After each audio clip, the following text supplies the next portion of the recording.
Vamos começar falando sobre o que é o demonstrativo de resultados. O balanço é uma foto, o demonstrativo é um filme. Por quê? O balanço vai capturar uma data específica, como a empresa estava naquele momento. O demonstrativo, ele vai capturar um período de tempo, como a empresa operou em um determinado mês, como a empresa operou em um determinado trimestre ou ano. Com o balanço, nós podemos entender qual foi o resultado da empresa em um determinado período de tempo. E também podemos entender o quanto vendemos, quanto gastamos para gerar essas vendas, ou seja, qual foi a eficiência da empresa. Vou contar uma história rapidamente aqui. Uma vez eu estava trabalhando com um cliente e ele tinha um balanço patrimonial um demonstrativo de resultados parecido com esse. E no demonstrativo tinha lá a receita, os impostos, tudo certinho. E a empresa estava gerando prejuízo todos os meses. Cerca de 20 mil reais de prejuízo todos os meses. E a gente não estava entendendo. Como é que pode a empresa gerar 20 mil reais de prejuízo todos os meses, durante 6 meses, 7 ou 8 meses, e ainda ter algum dinheiro em caixa? De onde é que estava vindo esse dinheiro? A gente não estava entendendo.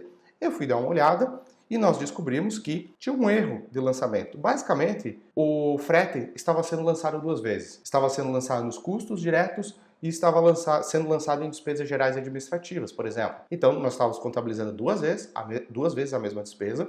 Isso, obviamente, estava impactando no resultado. Isso, obviamente, estava impactando na leitura do desempenho e, portanto, nas ações que tomaríamos com a empresa dali para frente. Então, pessoal, é fundamental entender quanto lucro ou prejuízo, ou enfim, qual é o resultado de fato da empresa. O DRE, ele tem alguns itens que nós precisamos tomar cuidado. Como o DRE é essa visão econômica, é muito comum que empreendedores, quando chegam na primeira vez aqui no método de gestão inteligente, enxerguem o DRE com uma visão de fluxo de caixa. Tudo que eu recebi vai na receita, tudo que eu paguei e por aí vai. Isso não é um DRE, isso é um fluxo de caixa, é diferente. Aqui nós precisamos tomar alguns cuidados porque é essa visão econômica. Ou seja, principalmente, nós precisamos levar em consideração as competências. Infelizmente, eu não vou conseguir passar toda uma aula completa de DRE aqui, a gente precisaria de muito mais tempo para fazer isso, mas é esse cuidado que você precisa ter em mente. O outro ponto é que esse resultado líquido, nesse exemplo, é um resultado extremamente baixo, apenas 5.739, ele não é igual ao caixa. Isso não significa que sobrou 5.739 no caixa da empresa. O caixa da empresa pode estar muito bom, ou pode estar muito ruim, ou por uma coincidência pode ser exatamente esse número, mas 99,9999% das vezes, o que sobra no caixa é completamente diferente